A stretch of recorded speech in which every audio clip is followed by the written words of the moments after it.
जोरदार तालियां सभी। माननीय महाराज जी अपना उद्बोधन दें। देवादिदेव भगवान महादेव शिव और जगत जननी मां जगदम्बा के चरणों में नमन करते हुए शिव शक्ति धाम दासता से मैं यति नरसिंहानंद सरस्वती आप सभी को प्रणाम करता हूँ, माता सती को प्रणाम करता हूँ। मैं तो मां और महादेव का भक्त हूँ, माँ के इस मंदिर में आकर अभिभूत हूँ। नीके राम त्यागी जी कई साल से मुझे यहाँ बुला रहे थे, हमारे साथी हैं, हमारे मित्र हैं नीके राम त्यागी जी। कई साल से वो हमें यहाँ बुला रहे थे, लेकिन पहली बार दर्शन के माँ के दर्शन का सौभाग्य मिला, आप सभी के दर्शन का सौभाग्य मिला। मैं अभिभूत हूँ आपकी संख्या को देखकर। बहुत बड़ी तादाद में आप लोग इकट्ठा होते हैं। आशा करता हूँ कि हर साल मैं यहाँ आता रहूंगा। अपने लोगों से मिलकर हमेशा खुशी होती है। केवल एक बात मैं परशुराम के बेटों से कहना चाहता हूँ, केवल एक बात परशुराम के बेटों से कहना चाहता हूँ। ये बताइए कि बाबा परशुराम ने जो लड़ाई लड़ी थी किस चीज की लड़ी थी? बाबा परशुराम ने जो लड़ाई लड़ी थी वो किस चीज की लड़ी थी? कोई बताएगा मुझे? अपने पिता के अपमान का बदला लिया। जिन्होंने उनके पिता का अपमान किया उनको धूल दूषित कर दिया। दोबारा पिता की हत्या का बदला लिया। जिन्होंने उनके पिता की हत्या की उनके वंश का विनाश कर दिया। क्षत्रियों से बाबा परशुराम की कोई लड़ाई नहीं थी। उन्होंने क्षत्रियों का बहुत संरक्षण किया। यहाँ तक कि मर्यादा पुरुषोत्तम भगवान श्री राम और योगेश्वर श्री कृष्ण का संरक्षण भी भगवान परशुराम जी ने किया।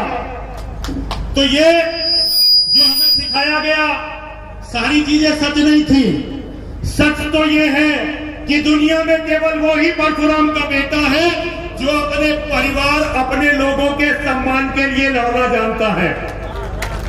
जो अपने परिवार और अपने सम्मान अपने लोगों के सम्मान के लिए लड़ना नहीं जानता वो कुछ भी हो सकता है, परशुराम का बेटा नहीं हो सकता, परशुराम की संतान नहीं हो सकती। मित्रों कौन न तपोनिष्ठ था, यहाँ धनुष धरने वाला, एक साथ यज्ञाग्नि और असी की पूजा करने वाला।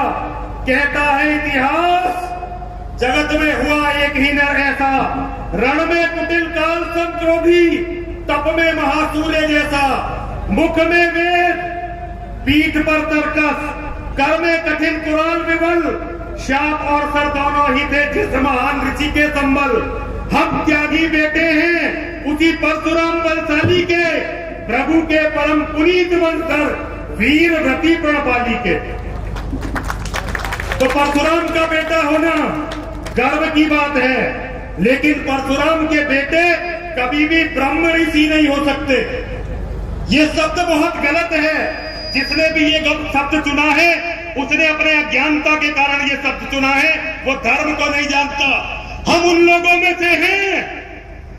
ब्रह्म ऋषि वो होते हैं जो दुनिया को छोड़कर तपस्या के लिए चले जाते हैं, लेकिन भगवान परशुराम और भगवान परशुराम के मानने वाले वो होते हैं जब दुनिया को हमारी जरूरत होती है, जब धर्म खतरे में होता है, जब देश खतरे में होता है, जब स्वाभिमान खतरे में होता है, तब हम अपने सारी चीजों को गलाकर हथियार बनाते हैं और लड़ने के लिए खड़े होते हैं। ये हमारी खास बात है। हमारी पहचान बाबा परशुराम के बाद किसी साधु से नहीं हुई। हमारी पहचान हुई आचार्य चाणक्य से, हमारी पहचान हुई बाजीराव से, हमारी पहचान हुई वीर सावरकर से, हमारी पहचान हुई नाथूराम गोडसे से, हमारी पहचान हुई दयाल भाई दयाल से, सतीदास से, मतीदास से, राजा ताहिर सेन से।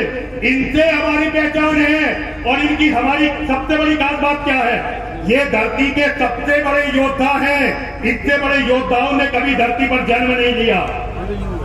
तो जो केवल योद्धा है, जो धर्म के लिए लड़ना जानता है, जो धर्म के लिए मिटना जानता है और शत्रु को मिटाना जानता है, केवल उसी को बाबा परशुराम का नाम लेने का अधिकार है और किसी को बाबा परशुराम का नाम लेने का अधिकार नहीं। और जिन्हें बाबा परशुराम का नाम लेने का अधिकार है, जरा 3 बार मेरे साथ बोलिए, हरे हरे महादेव, हरे हरे महादेव, हरे हरे महादेव। केवल अंतिम बात अपनी पूरी करना चाहता हूं। आज धरती हमें पुकार रही है खून देने के लिए, सर देने के लिए, अपना शरीर देने के लिए। हमारी धरती मां और हमारा धर्म हमें पुकार रहा है। नेताओं ने इस देश की ऐसी हालत कर दी है कि 2029 में भारत का प्रधानमंत्री मुसलमान होगा। ये मुरैना में बैठ के बड़ी अजीब सी बात लगेगी, क्यों? क्योंकि हम मुसलमान है ही नहीं। लेकिन जहां का मैं रहने वाला हूं, मैं अच्छी तरह से जानता हूं पूरे देश का डाटा। मैं एक वैज्ञानिक हूं और मैं डाटा को अच्छी तरह से जानता हूं।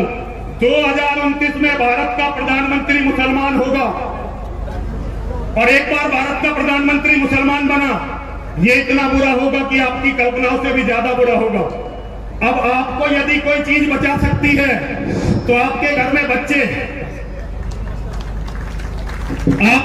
बच्चे और उन बच्चों के हाथ में हथियार, इसके सिवा कोई भी चीज आपको बचा नहीं सकती। जरा 3 बार बोलेंगे, बोलिए भारत